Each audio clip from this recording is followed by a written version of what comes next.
changing your life one story at a time. This is the Chicken Soup for the Soul podcast with Editor-in-Chief Amy Newmark. Hey, it's Amy Newmark with your Chicken Soup for the Soul inspiration. It's Friend Friday, and today I'm pleased to introduce you to Anne Clark Van Hine. Anne lost her husband in the World Trade Center on 9/11, and with the 16th anniversary of the attack coming up on Monday, I wanted to honor the thousands of dead and the tens of thousands of surviving family members by talking to Anne today about her experience. So, Anne, welcome so much to the Chicken Soup for the Soul podcast. Thank you, Amy. Anne was born in Oxford, England, but she came to the United States when she was 2 years old, and she grew up in Oklahoma, Utah, Arizona, and New Jersey, so all over America. And she started her own business in September 1975, and that very same day, she met her future husband, Bruce Van Hine. And Anne has always been in the world of dance after she retired from teaching dance. Now, in 1990, Bruce achieved his lifetime dream of becoming a New York City firefighter, which is what he did until he was killed in the line of duty on September 11th, 2001. Since then, Anne has shared the story of her faith and the peace that she's achieved in the middle of a national tragedy. And in 2006, she became a volunteer guide at the 9/11 Tribute Museum in Manhattan. And she heads walking tours of the September 11th Memorial, and she speaks to school groups. And she's actually shared her story all over the U.S. and even internationally in Ireland and Japan. She's also a grandmother. She has two fabulous grandsons. One of them is 2 and one of them is 4 months old. And I certainly understand that because I have a 2-month-old granddaughter, my first one. I know, it's the best, right? It sure is. So it's wonderful. So Anne, tell us what happened that day and then the volunteer work that it led you to do and how you came to grips with what happened and managed to use your faith and your brain in general and how you found peace in your world again. Well, you know, that day, September 11th, for me was just a very ordinary day. I took my girls to school, and I hadn't started teaching again yet, so I was going to have the opportunity to do anything I wanted that day, which I think all mommies can relate to, like, just do what I want today. But I would hear the attacks, hear them on my car radio and then watch them on television. And about midnight, the fire department would come to my home to tell me that Bruce was unaccounted for. And my daughters and I embarked on a journey we never expected to be on, of having a personal loss in the midst of a national tragedy. And at first, it was just trying to get through each and every day, making some tough decisions, but I think I really went into mommy lion mode and protecting my kids. We were very careful what we watched on TV or any of that. By the end of September, we had a memorial service for my husband, and then we established what we call our new normal. Well, fast forward to 2006, and my youngest has gone off to college, so I have a little more free time, and an envelope came in the mail that talked about person-to-person history, of sharing your story. And I thought, well, I can do that. I'm an educator. I talk all the time. And so I started volunteering with the 9/11 Tribute Museum. And I have to say, it's been the most amazing experience of my life. My fellow docents, which is just a fancy word for tour guide, are people I never would have met. I mean, some of them knew Bruce, but most of them are people in my whole life I never would have known. And to think that a tragedy such as September 11th could bring so many people together to do such powerful work. And our goal is to share the stories of that day. I personally believe that when people hear the stories, it becomes more than just facts and figures. It becomes real.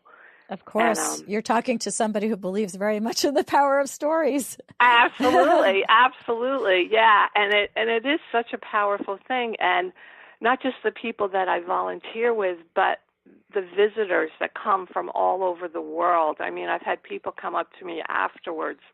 I remember, well, it's probably 7 or 8 years ago now, a woman came up to me and she said, I'm a widow also. And I said, oh, I'm so sorry to hear that. How did your husband die? And she tells me he was killed in the tsunami the day after Christmas a couple of years ago. Wow. And I'm like, oh my goodness, like it like took my breath away. Like, another person who lost her husband in a highly publicized tragedy. Right. Right. And it, just, or people that just come up and say, can I give you a hug? So I'm totally used to being hugged by total strangers. But I think a hug sometimes just says so much more than our words can.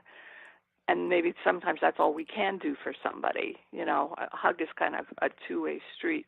But through the Tribute Center, I've been able to go to Japan 3 times. The Tribute Center, right after the Great Eastern Japan earthquake, tsunami, nuclear disaster, has sent people there to just reach out to the people of Japan and share our stories as people who are further along in a journey of loss than they are, to give them hope, which is something I think we can all try to give to each other. Mm-hmm. I think the most important thing we can give to each other is just listening. And at first I thought in Japan, because I didn't understand the language and would have to wait for the translation, that I wouldn't listen as well. But I found that I almost listened better, if that makes sense, because I had to read the person's body language and their face, even though I didn't understand the words. Yeah. And then when you heard the translation, you were like, oh, wow, So it's been an amazing experience. It's been an absolute gift in my life. And it's part therapy, I think, but it's been amazing. I haven't gone down to the memorial site because I've just been afraid of what I would feel thinking about the people who I knew who perished that day, because there were a couple dozen from our town, since I live in a suburb of New York. And what actually do people see when they go down there, and how would you recommend they visit the site? Well, the first thing I say to people from the Metro New York area is be kind to yourself. That's the first thing you have to do. And it is a beautiful park setting. There's 417 beautiful trees, and then you have the 2 memorial pools, which are stunning. I mean, the first time I saw the memorial, this is very poor English, but I thought, wow, they done good. Uh-huh. They done good, because I was part of those people going to those press conferences and those workshops saying it has to be more than just an alphabetical list, and they've achieved that.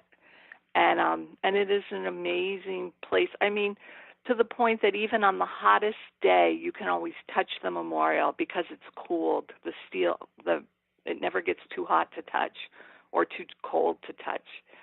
And I think those little attentions to detail are just so important. And, we saw so much of that right after September 11th when we came together as a nation, just as Americans, and helped each other in the smallest and the biggest ways.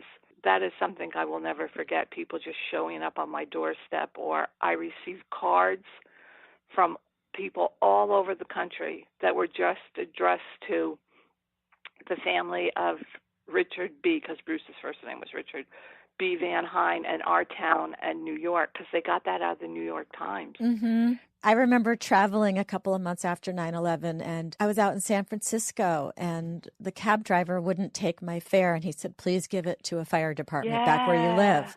The whole country was so united.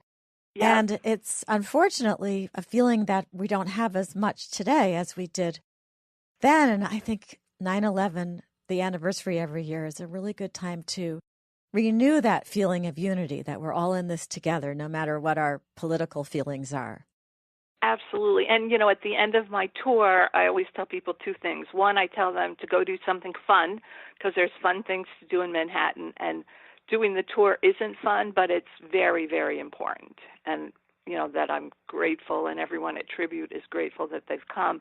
And the second thing I tell them is, when you hear these things happening in your neighborhood or around the country or around the world, don't be overwhelmed. Think, what can I do?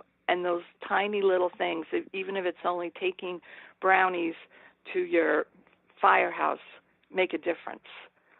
Because everybody needs to know that they're appreciated and that we're in this journey called life together. Now, on Monday, when they read the names on television at the ceremony they have every year, I will do what I do every year. I stand there in front of the television while they're reading all the names. It's just my way of showing respect. Oh, thank you for doing that. Well, I didn't lose anybody in my family. I just lost a neighbor and people I knew through business and, people in our town. But I know a friend of mine who lost her husband, my neighbor, and then I know a man who lost his wife that day. And, I know a lot of the widows and widowers. So, yeah, I always try to show respect that day. I don't just go on with my day. I take a little time out to pay my respects, even though I didn't suffer 1/1,000,000th of the loss of all of you. We all appreciate that. It's kind of a catch-22. You're kind of glad that everybody doesn't forget, but then sometimes the date itself kind of looms big as everyone starts buzzing about it. Most other times when somebody loses something, it's a more private thing because the whole world doesn't necessarily remember the date. Does that make any sense? Yes, that's true. On Monday, the 11th, everybody you know will know that it's the 16th anniversary of your loss. Absolutely. Right. Yeah. So I guess I'll make my way down to that memorial site and I'll look you up. I'll get you as my docent. Absolutely. I've just been afraid. Absolutely. I've been to the Holocaust Memorial in Houston and in Israel, actually, and it was just so upsetting and so difficult. And I was just afraid I would have a really unhappy emotional experience downtown. But I'm gonna put my courage on and come down and see the site. Well, you just let me know, and I'll definitely give you a tour. And you know what? At the Tribute Museum, it was so long before we actually started seeing somebody from New York or New Jersey. Like, we actually make a bigger fuss over if you say you're from New York than if you say you're from Australia, because we see Australians all the time, but New Yorkers we don't necessarily see, and we get that. Oh, that's so interesting. Why so it's hard. I'm not the only weenie. We're just, the New Yorkers are more afraid to go. The 10th anniversary, there was a slight increase in the number of New Yorkers, people saying, well, I just thought I had to come. It's been 10 years. I better do it, But, when people are ready, I think they'll come, and I think they'll have, some difficult moments, but also really be filled with hope. Just the fact that the trees are there, I think, gives it so much life, even though it was a place of such tremendous loss. Well, Anne, thank you so much for joining us today. I think this was a very important interview as we head into the weekend when we're all thinking about 9/11 and everybody who was lost that day and their survivors. So I want to thank you so much for coming on the Chicken Soup for the Soul podcast. Well, thank you. Thank you. And to learn more about the book in which Anne's story appeared, Chicken Soup for the Soul, Volunteering and Giving Back, please visit our website, chickensoup.com.